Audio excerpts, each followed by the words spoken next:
I have a notification that we're recording soon, and we're recording. Okay, so welcome everybody. We are recording this session, and we're introducing you to Google Meets, and we are sharing what the screen looks like for you. One thing that is pretty easy within Google Meet that might be a bit different from what you'll see in Zoom is closed captioning. I'm sure that that's an option in Zoom. I just really haven't done that too much. So the ability to add it in Google Meet, we found it's really kind of in your face. So we can even experiment with that here after a bit. A little bit of clarification. When we started looking at this even about 2 weeks ago, or a little bit more when it started to be more popular with the Google and the need for this type of service, Google Meet was Google Hangouts, and so it's creating a lot of confusion. As we said, and as it is pretty clear, there are video meetings. There's just, so you have that live feed of your learners, of your meeting participants, your colleagues, whichever. The domain administrator has to enable Meet. We have a decent amount of IU8 teachers on here. It is enabled on our domain, as you maybe figured, since I am doing it this way. The domain administrator at your school might possibly not have it on. So keep that in mind. If you start seeing my screenshots, and then when you get to looking at your own options, you might not see those. So be aware that that's something that you might need to address with whoever manages your domain. They were separate products as of April 8th. So they really just separated the difference between Hangout and Meets, and we'll talk about those.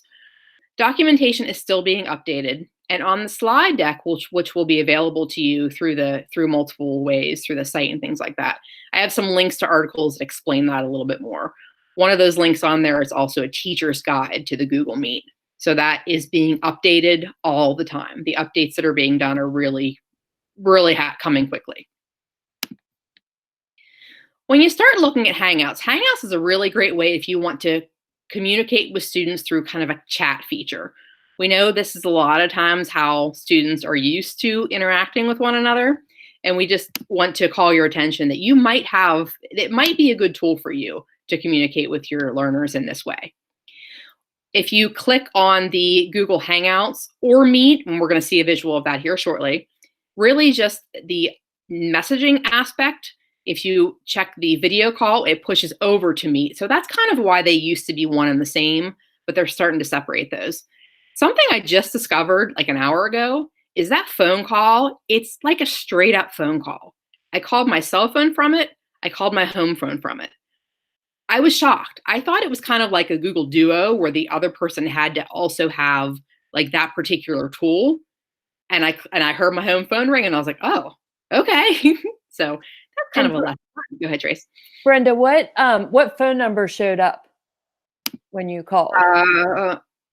I think it was unknown. Okay, because I think that that's one of the things that could be explored, because I know some people don't want to have students see their personal cell phone.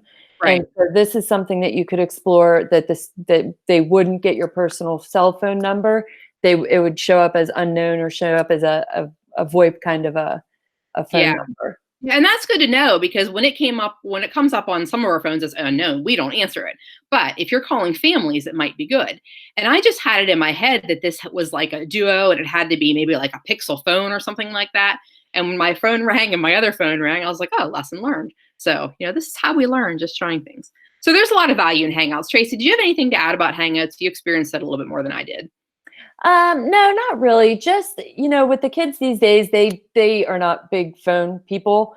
So it's just a great way. They're not big email people either. So it's a great way to do like an instant messenger with them, and they can just, ask you a quick question. You can respond quick, and there's no, like I said, no personal cell phone. It's through an email that they already have of yours. So it's not really a big privacy issue. So I know me personally, I'm more of a texter than a phone caller too. So I personally really like using the Hangouts. Yeah, thanks. So it's still a component. It's just not tied together with Meet the way that it used to be. Some things that Meet has done very, very recently. Some of this growth has come literally in the last 2 or 3 weeks. One of the things that they just added is that you can start a Meet from Gmail. And we'll see some of these things in action here shortly. The Start Meet from Gmail, We do not, as an IU, and this is important too, since we do have a good many IU people on here, we don't use Gmail, so you won't see the Meet option in Gmail. If you use Gmail, it is completely embedded. Yeah, good question, Amy. It's completely just going to be there. You'll see that right in your mail, right on your left-hand column. I was going to grab a screenshot, but again, I don't have that. So we can circle back to that and I'm sure find a screenshot too. You're probably seeing about 4 people if you're looking at the grid view. A couple different ways you can see your Meet. They did upgrade to a tiled layout up to 16, but I believe that's one of those items that is very, very new. They often drip out those features. So if you don't see it now, you'll see it in a week. If you see it today, you probably wouldn't have a week ago. So just know that that option is coming. I will reference an extension later that will allow you to see even more if you have more than 16 people that you want to see. Not sure that you do, but those are things that they're building in there. Another new thing is they're adding to present in one tab. A bit later, we're going to be looking at how many how to present a tab, and it takes some practice. I like my setup now. What we did a week and a half ago, I wasn't real thrilled with because I could only see my presentation. But in some troubleshooting, reading, trying some things out with Tracy, we got this figured out. So I can now see everything, which is good. So yes, how many people on one Meet, that's actually going to be referenced here in 1 second. So thanks, Amy. They're also rolling out a low light version, which is interesting. It's not yet here. I just turn on a lamp, but that is something they're starting to build in. In addition to noise cancellation, like from what I understand, that was originally being put out to drown out like a steady noise, like a lawnmower or something like that. Chainsaw, huh? Those of you who are on my not too long ago, I had a chainsaw going outside the window. But it's now going to cancel out background noise like dogs barking and things like that. Supposedly. I'd like to see that in action before I get too excited. But I do have a link on that to an article that you can read at some point that has a bit more detail about all those things that are coming or are very recently on there. Some advanced features that are free until the end of September. So know that these are all options for you now. If you use one of these and you love it, just know that October 1st, you're probably not going to have access to it. We all know that everything is one day at a time. But for now, meetings can be as big as 250. So to answer your question, Amy, they can go up to 250 right now. So that's really big. I'm not sure what the number would be after the advanced features. So that's something I'm not aware of. And also the ability to record. The last time we did this, we did not have the recording capability turned on at our domain, but now we do, as you know, because we are recording. So again, if you're on a domain that is not an IU8 domain, you might have to explore that if you want to. You'd certainly want to be aware of what your administration would like to see with that. Some districts don't want student meetings to be recorded. So just kind of some things. It's available if it's enabled, if you want it enabled. So conversations that'll have to be more so internally within your district. The other option for the advanced feature is that you can live stream up to 100,000 viewers. Not real sure how or why you would want to do that, but it's something that can be done. Now, okay, so any questions on any of those? Chats are a little bit happening in chat, so if you're comfortable taking a peek on that as well. All right, I'm gonna hop over one screen. In order to access a Meet, what I was mentioning earlier, if you're on your Google Chrome, you're logged into your Google on your computer, and up in the top right where you have your picture and right beside that is the grid view, you'll have somewhere in there the Meet picture. It might be a little bit lower on your screen.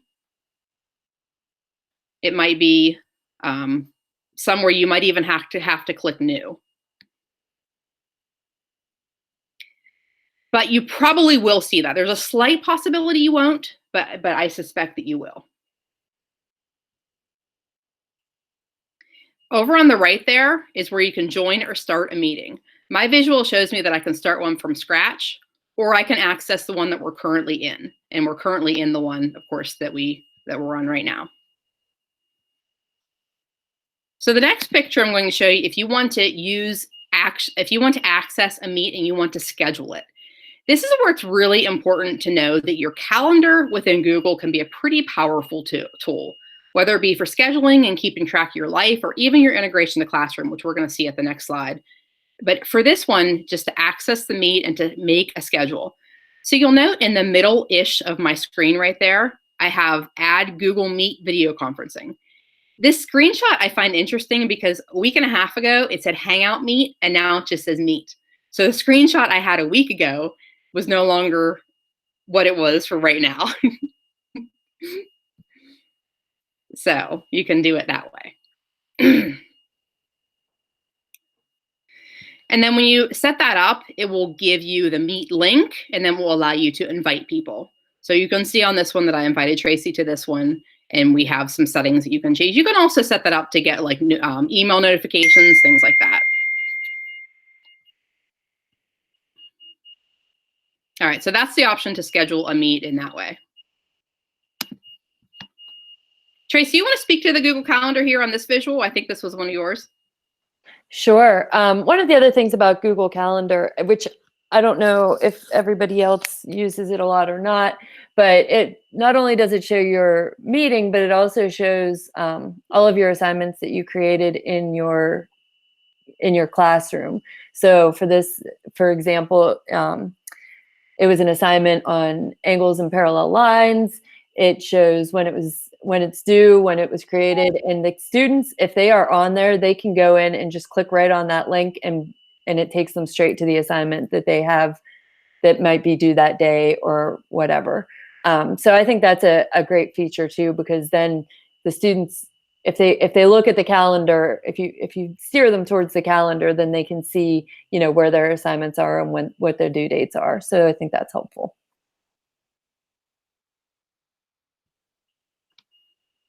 Okay, so good question. Good question there in the chat. I'm pretty sure everybody has to have a Google account. It doesn't necessarily have to be a Gmail, but it does have to be a Google account. Tracy, do you agree with that? Yes. Okay.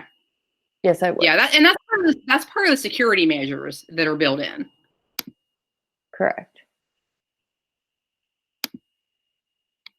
This is a really new development. So many people are using Google Classroom, and I think there's so much value in using Meet, especially through the parameters of the classroom that you already have set up. A couple screenshots I have on here are in the general area in your settings for your Google Classroom, you will now see the option to enable your Meet link. At the left of my screen, there's a screenshot of that. In your classrooms, you should see that now. As of about a week ago, we didn't see that, but now we do. If you turn on the visible to students, which I know is a little bit fuzzy in your screenshot, but once I turn that on, the code will now, the Meet link as well as the class code will now be shown in your Google Banner header. So the students will see it at the top and they can easily get to it from there. Some parameters built into that are really secure. The student users have to be on your school domain. So for example, when I set up this Meet for all of you, I could not do it through Classroom because if I had done so, only IU8 people could have participated.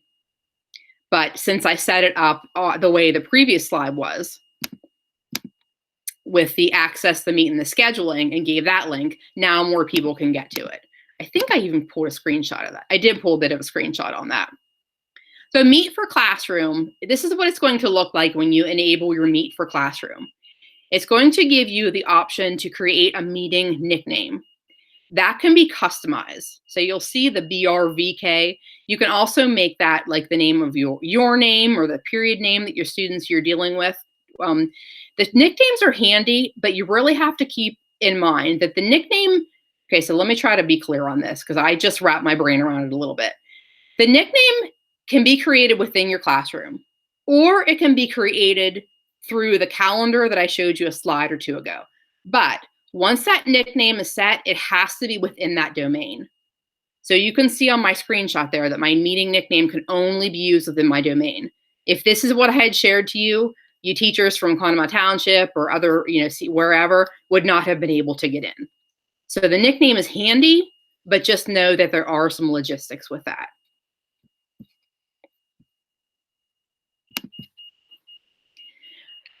lot of the questions we get for this is, how is Zoom? Oh, good question, Leonard.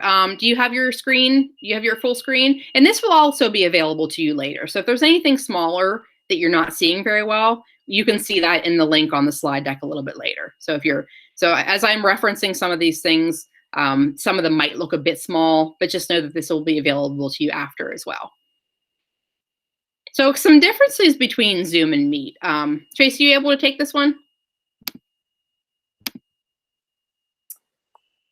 Well, kind of. The differences between Zoom and Meet, we are not, let's start by, we are not promoting one over the other. We have used Zoom and have just started learning Meet because of the whole Google Classroom integration. So the difference between the two, and Meet is starting to kind of get to the level of Zoom.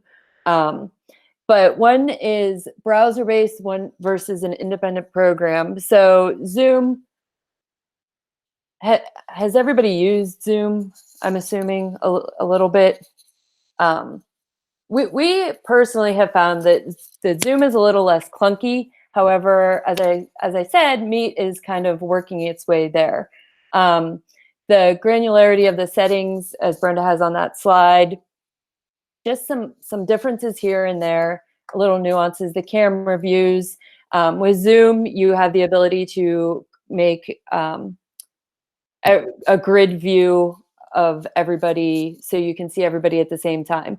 With Meet, that's not available yet, although in the next couple of days it's supposed to be. So there are things that are changing. So I don't want to go too much into what the differences are because Meet is constantly changing. Yeah, for sure. And just to reiterate, they both really are fantastic tools. We like the integration part of it, but Zoom has a lot more logistics that you can change. So there's just there are benefits to each one of them. Are there any specific questions on that particular? I actually have a question. It might be backtracking just a bit. You had talked about like naming your Meet session so that it shows up in their Google Classroom. As I explained to you in the beginning, we have a quantity of teachers in each classroom.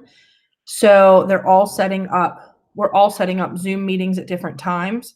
Can we set up multiple Google Meets with different names and have them all in there? Or because it's one classroom, is there only the ability to put on that one Meet? So each classroom has one Meet integrated with it.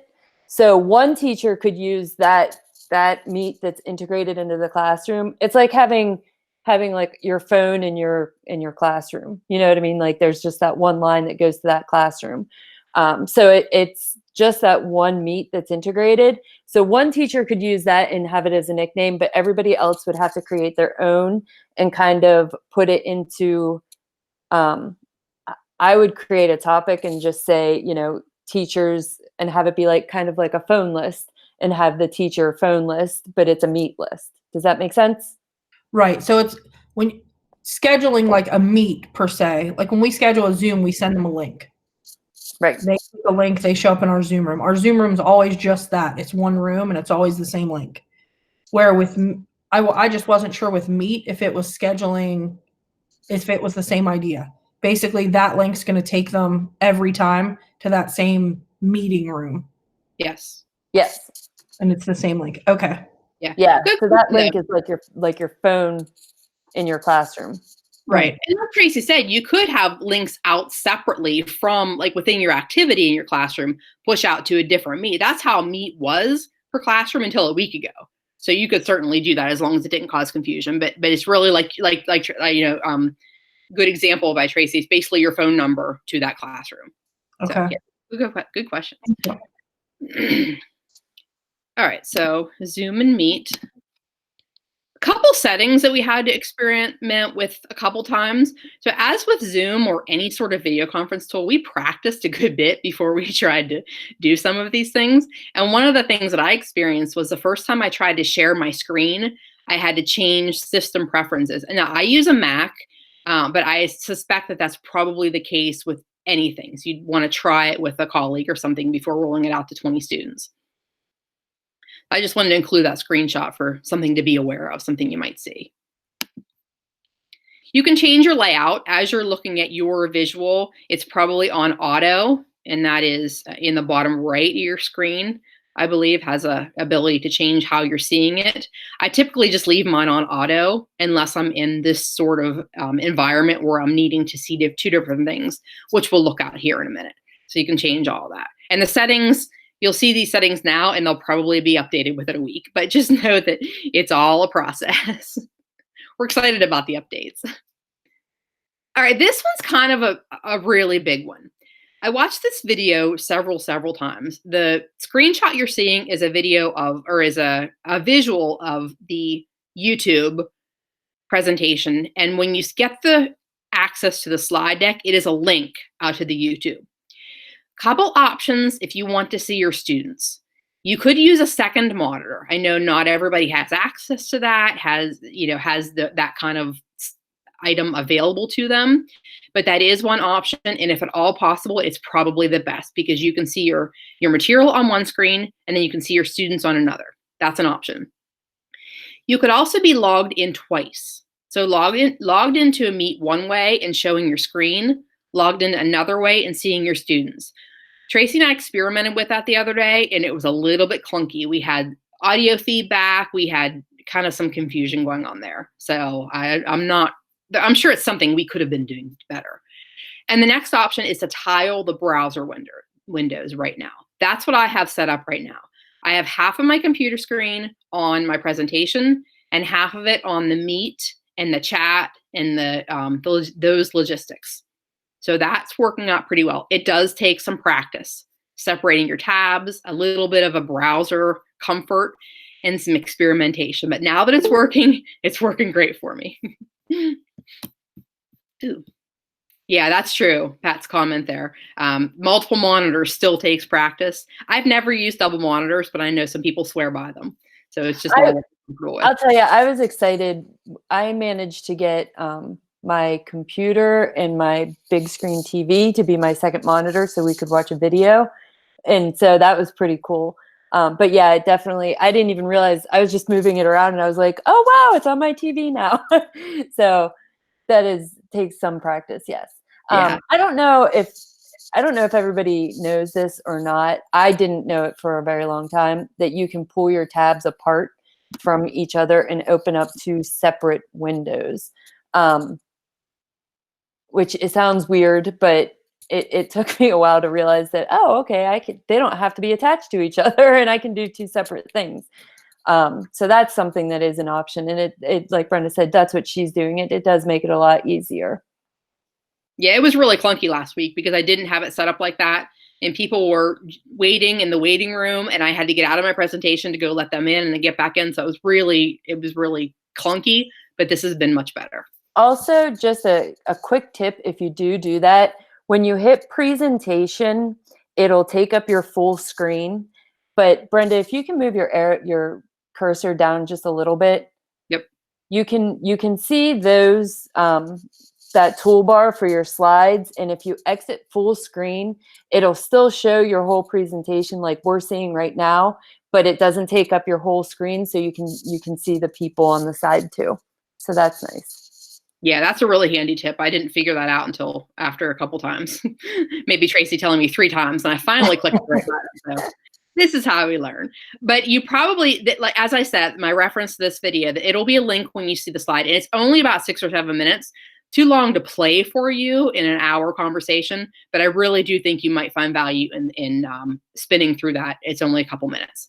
And actually, Eric Kurtz, the person I've referenced on there, his blog, which you can see in the visual, Control All Achieve, he has a lot of Google Meet videos, and they're short. So they're definitely some to check out. So a little bit about extensions. A lot of us use the Chrome browser. Not everybody does. Some people prefer to use Microsoft Edge or Firefox or something along those lines. I do tend to use Chrome more often than not, and Chrome extensions will allow you to make some of these tools work a little bit better, kind of like give them a little enhancement.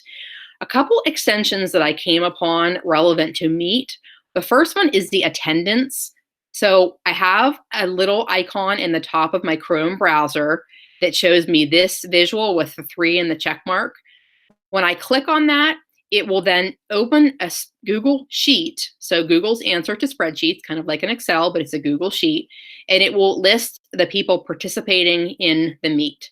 So it can be really handy for taking a bit of an attendance in a session. So a couple things to think about that. I saw some conversation on Twitter that it's pulling information that might not be supposed to be collected from students. So I need to read a little bit more about that. I literally found out about it like 3 hours ago. Some people were expressing some concerns about what the extension, what kind of data it was selecting and taking. And the other thing is accuracy. I ran this the last time we had our Google Meet, and we had about, I can't remember how many we had, but it was a good many, maybe like 40 people. And it only gave me about 27 names. So I'm a little bit puzzled as to its accuracy, but just know that it exists. And I'm actually going to hit it right now and see what happens for me. It says that we have 24 people in. I'm going to get that and see how well it works. It says it's going to pull 14. See, I'm not real clear on why it's only going to give me 14 names out of 24 people on here. So I need to do a bit more research on that.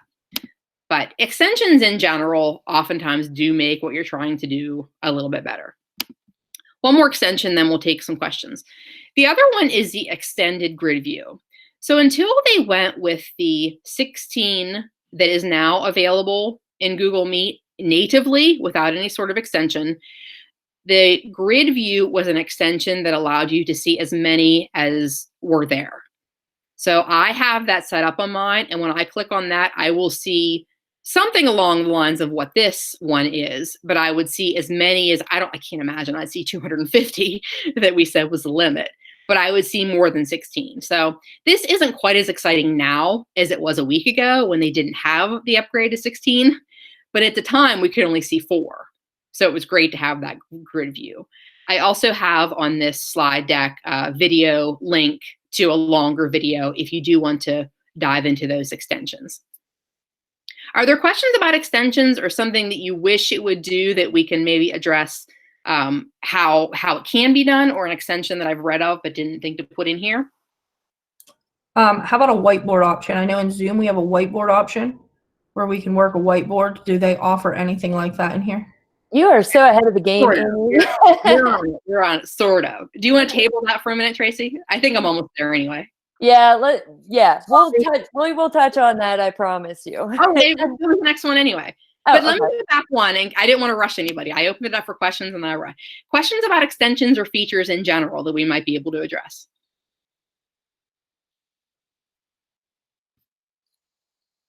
All right. Well, we have a question and answer at the end too. So if that is more when you want to ask a question. All right. So before we get into this whiteboard one, there is the option to use the Jamboard in Google. Has anybody heard of or used Jamboard in Google? It really only came to my attention, like, I don't know, maybe a year ago. So it's essentially Google's answer to a whiteboard. How it integrates with Meet, I'm not sure. I didn't get that far into it because this whiteboard.fi is a really good option. Tracy can give you the rundown on that. So, okay. I didn't know if I was muted. Okay, so this is a whiteboard that, and Amy, I know you've heard of Alice Keeler before, correct? Yes. Wait, what was it? Alice Keeler, the Google person. I'm sure you have, but but don't quiz me. So it came to my attention through her. She does all kinds of Google stuff. She's a Google guru, and she had posted about this whiteboard. So there's this. Because teachers are having to register and join like a million things, and some don't like doing that, this is a great option for something that you don't have to keep, you don't have to integrate anything, you don't have to do anything. You just type in Whiteboard FI, follow those directions, join class or new class. As the teacher, you would hit new class. You would name it, give the code to your students, and each student gets their own interactive whiteboard on Okay, their. so you want me to do that? Yeah, You want me to open the tab and do that? Okay. Yeah, since you're there. That's what I was trying to open a second tab, but if you can do it. I can do it. Okay, so she would go ahead, click new class, type in I don't know what today's date is. Thursday, April 23rd, maybe is her class. I made it. Yeah, that's fine. So then the students would now access by clicking Whiteboard FI and click join class, and they can type in that H79 or they can copy and paste that link in. When you do that, now every student has their own individual whiteboard that comes up that they can work on. Now, this isn't something that gets kept. There's no, unless the teacher makes a screenshot of it, then it disappears whenever they're done. So if you're looking for something to kind of keep a hold of, thanks. So there's the whiteboard. And then when she clicks on my class, she can see each individual student's whiteboard. Whoa. No. We're just going to blame that on Brenda because that never happened before. Me. Oh, there we go. There you go. Thanks, Bill. I can kick you out, but I won't. So she can see each individual students and or share. The students can be anonymous. They don't have to have their name on it. And it just makes it interactive, just like Zoom's whiteboard that you would use. Yeah, so we're getting more in there. It's definitely not what you would see. Like Zoom has the ability to annotate over websites and things like that. It's not quite that robust. It might be in 2 weeks. We don't know. Right. It has some things that are creeping toward some extra functionality. So we have words. We don't have okay. I'm looking for a fancy drawing. Come on, people. Where's your artistic skills? That's nice. There we go. Nice, Bill. But yeah, so that's just it's just a secondary way to use a whiteboard until Google decides to put one into Meet, which they probably will end up doing eventually. I suspect somewhere along the way, Jamboard will be more included in Google Meet. And maybe it is now. As I said, we did not have access to Jamboard till about a week ago. So that was another thing, like, oh, this is an option, but we don't quite have all the information about it. So there's just always something being added. All right, one final thing. We mentioned, at least officially, I believe, we mentioned the recording and that the recording does need to be turned on by your domain administrator. We experimented with this a little bit.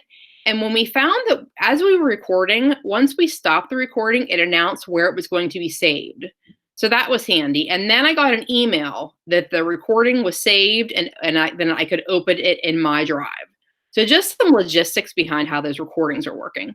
The other thing that was interesting was I was able to start a recording, but then when I stopped the recording, it sent it to Brenda Calhoun's drive.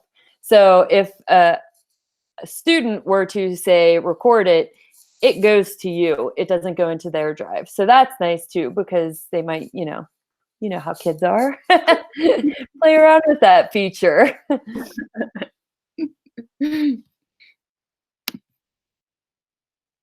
I believe that's all we had officially. What other questions could we answer or just discuss? We have learned so much just by using Meet. The first time we tried to plan Meet, we started planning it in Zoom and we thought, well, this might be kind of silly. Maybe we should go to Meet to plan for Meet. And we did, and it was great. So I did ask that Hangout question in the comments, but I'm just curious, our students, would we have to have them download Hangouts or add Hangouts on to be able to use it? Since no, you can still just click on it on the in the little grid. Yeah, in your little dots grid. You can still just click on it and it'll come right up. Okay. So there's no, if it's a school laptop, they don't have the capability to add things. And I just wanted to make sure that was something that was already there for them. If it's part of their G Suite, then it should be already there for them. Correct, Brenda? Yes, I would say so. Okay. I mean, as we said, Meet had to be enabled at the domain level, so I guess it's not impossible that Hangout might be the same. So I don't know for sure. We've always had access to it, but I think you probably just have to check and have it maybe like a student check or whatever that. In fact, everybody, if you'd like to just go to a different tab and check your grid as we have on the screen here to see if you have access to Meet. As we said, the IU people will, but in districts you might not. So if you just want to take a Meet and take a minute to hop out and see if you do, you might possibly have to scroll down to more. I don't think you'd have to go too far just because mine is the third one down, 2 in, doesn't mean yours is going to be there too. Those move around based on algorithms. I don't even know. One other difference between Zoom and Meet, as we're talking about instant messaging and chatting, in Meet, you can only chat to the whole group. Whereas in Zoom, you can send a private message. And I know that was one of the concerns that people were having, was that students were private messaging each other during class. And in Google Meet, you can only chat with the whole group. At the same time, within Zoom, that can be a setting that's changed too. Right. So as we've talked about, Zoom's kind of getting a little bit of bad news these days, but a lot of times it's just a setting. So once we realize that and people set those appropriately, it can be a much more safe than if you leave it totally open. So we're all aware of that. The camera, I think, is a bit more clear in Zoom as well. So when I see people, sometimes they go fuzzy and then come back, but then I don't experience that so much in Zoom. So, and it always depends a little bit on your internet too. We discussed yesterday that it seems as though in Zoom, the audio seems to get a little sketchy before the video. And in Meet, it seems that the video gets sketchy before the audio. So that's interesting. Yeah. Question from Christine. I would think that you would be able to set up a Meet. Sure. Yeah. You probably couldn't set it up in the classroom unless you're a teacher in the classroom, but you can set it up standalone, like the visual through the calendar, or with the automatic start by going straight to Meet. So yeah. Yeah. Good question though. Any other questions? We're happy to take them in the chat or verbally. Oh, you're set up as a student. So yeah, you would not be able to schedule a meeting within the classroom. You would have to schedule it separately with them. Yeah. Yeah. Good question. Yes. We learn by experimenting. We tend to bop back and forth now between Zoom and Meet. For teachers who are really committed to classroom, Meet's a great way to extend your Google love, I suppose. But we love Zoom too, so it just depends on a preference. I've heard from some teachers, they feel that this is a bit more student friendly, whereas Zoom is a bit more adult friendly, but that's just a preference. Amy, did you find anything out? Do you have Hangout available in your? Well, my computer isn't issued by my district, the one I'm on right now, and I have it, but I'm logged into my district, like with my district Google stuff, and it's there. Okay. But actually, 2 of my colleagues are also on here, and they checked and they said it's showing up on theirs, and they're on district issued laptops. So I'm thinking if it's in theirs, then our students hopefully will have it too. Yeah. Or it might be able to be turned on for the students. Right. And if you didn't have Meet 2 months ago, you might now, because obviously we have much more of a need for this type of tool than we did 2 months ago. So thanks, Leonard. We really, there's a lot of figuring out, but once you figure it out, things start making sense. All right, I'm going to stop the recording. We can certainly continue to ask questions, but I'm going to stop that for now.